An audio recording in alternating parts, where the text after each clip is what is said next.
Here are the top 5 most commonly banned races in D&D, and also why they're banned. Let's go. 1. Aarakocra. Aarakocra are the epitome of doing one thing and doing it really well. They fly, and they fly freaking fast. 50-foot base movement speed, even if that was on the ground, is just insane. And they can do that through the air. The only drawback is that you can't fly while wearing medium or heavy armor. To put this into perspective, the spell Fly is a 3rd level spell, lasts for 10 minutes, requires concentration, and gives you 60-foot flying speed. Aarakocra start the game with 50-foot of fly speed that lasts forever and does not require concentration. They literally have a better version of a great 3rd level spell completely for free. Aarakocra also get a +2 to Dex and a +1 to Wisdom, making them pre-packaged to be the best monk ever. The problem with the race is that they just trivialize so many encounters, not even just in the early game, but all the way through an adventure. DMs just don't want to have to deal with adjusting every single encounter in an entire game to have a ton of fast-flying enemies or a load of ranged options just to keep a hold on the Aarakocra player. The only downside to the race is that apart from that fly speed, they don't really do much else. I mean, they get improved unarmed strikes, but most Aarakocra are monks, and they get those anyway. A base walking speed of 25 feet is kind of bad, but you're going to be flying everywhere anyway. Also, they die at just 30 years old, which is kind of a bummer for roleplay. But also, they mature at 3 years old, which is kind of hilarious for roleplay. I just like the idea of a 3-year-old kicking a dragon's ass in a fight alongside an elf that's been around for 700 years. Aarakocra are banned in Adventurers League because of that insane fly speed. But if you really want to play one, maybe chat to your DM about reducing that 50-foot flight speed down to a more reasonable 30. You'll still be broken, but you know, it's a token gesture.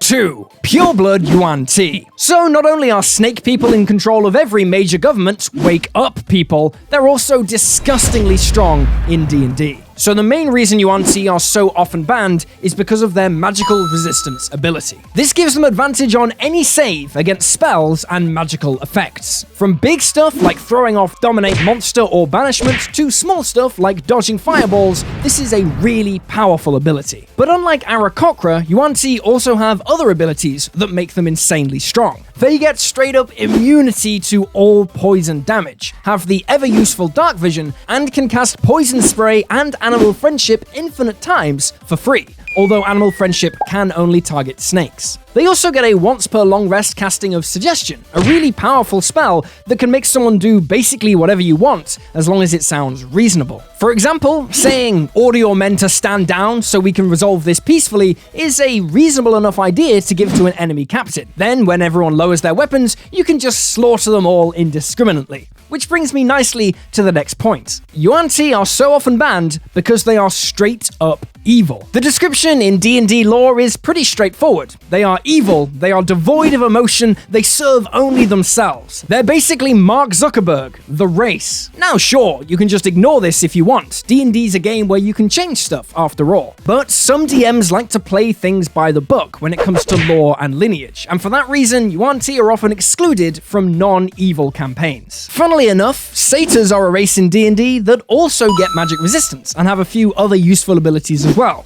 but people complain about them way less often. It's probably because goats are a lot cuter than evil lizard people. But if it's your goal in life to laugh in the face of fireballs or illithids, then satyrs or yuan-ti are definitely the way to go. Did somebody say life goals? Sorry, who are you? I'm Motivational Monty, here to help you achieve your goal, be it exercise or starting a creative project or just getting laid 24/7, like I do.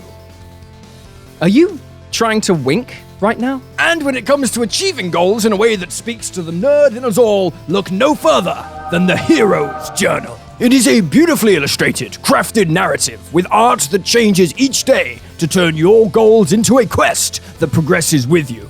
There are currently 2 narratives available, the D&D style Legend of Historia and the Harry Potter style Historia Academy. They're also giving away the first 71 pages free on their website to get you started on your journey.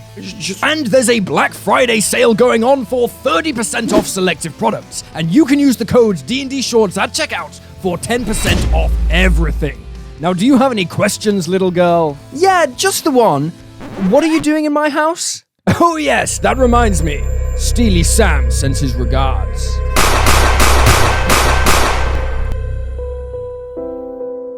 Check out the Hero's Journal by following the link below. 3. Tasha's custom lineage and also variant human. So I'm putting these together because the main reason they're banned is the same, but custom lineage is definitely banned more often. Both Tasha's custom lineage and variant human give you a free feat at level 1. Feats can be insanely strong and versatile, and having one at level 1 puts this race up there with Aarakocra in terms of early game power. Seriously. Custom lineage takes this power even further, giving you a +2 in any stat of your choice and dark vision, compared to variant humans +1 in any 2 stats. This means that by using the point buy system, custom lineage can get you an 18 in a stats, something that no other race can do at level 1. For example, let's say you're a fighter. You put 15 into strength with the point buy system, you get a +2 to strength from custom lineage, and then you take the half feat heavy armor master, giving you another +1 to strength. At level 1, you're attacking with a +6 to hit, and dealing 2d6 +4 damage on a hit. Then you're also taking 3 of all incoming bludgeoning, piercing, and slashing damage. And that's just one example. There are endless awesome combos you can pull off with this at just level 1.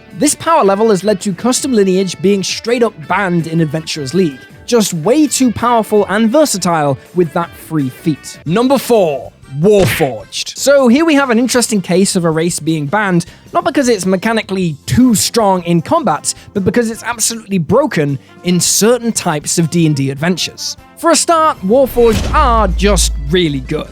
They don't die of old age, they get resistance to poison damage, and on saves against the poison condition, they get a straight +1 to their AC, and a load of other awesome stuff too. They also have a really customizable skill set, just giving you a straight up proficiency in a skill and tool of your choice. But what really earns them the ban hammer is how they just destroy any survival based game. You see, Warforged don't need to eat, drink, or breathe, and cannot get diseases. For some types of D&D games, this just destroys everything. Some people like to play heavily focused, survival based D&D.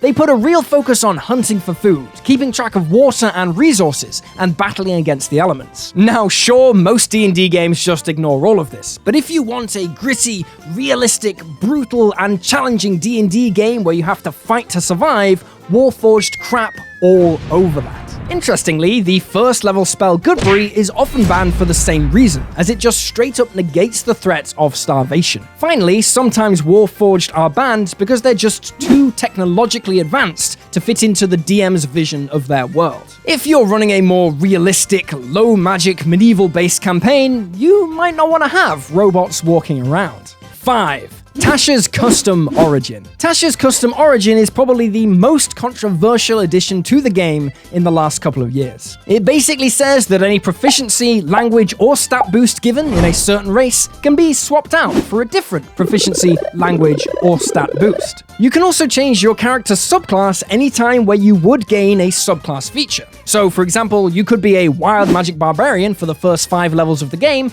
get to level 6, and then hop across and become a Bear Totem Barbarian instead. The controversy here, though, is that Custom Origin is seen to erode away a lot of what makes races unique. For example, half-orcs were a typically strong race, but now they can be basically anything. I personally love this, but I can understand why a lot of people fucking hate it. Now, the only reason to be a half-orc, apart from roleplay reasons, is to get access to that really juicy, relentless endurance ability. This would give your hypothetical sorcerer a massive boost in longevity, and then you can just swap out every other ability to suit the build way more.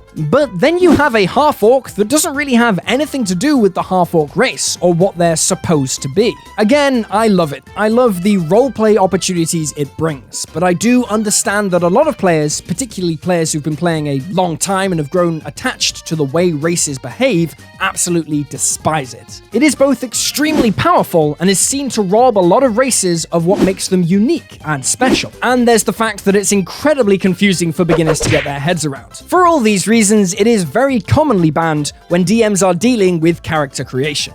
Remember to check out the Patreon to join in games with the community and get access to a ton of maps and custom subclasses. Also remember to like and subscribe, check out other videos on the channel, and yeah, bye!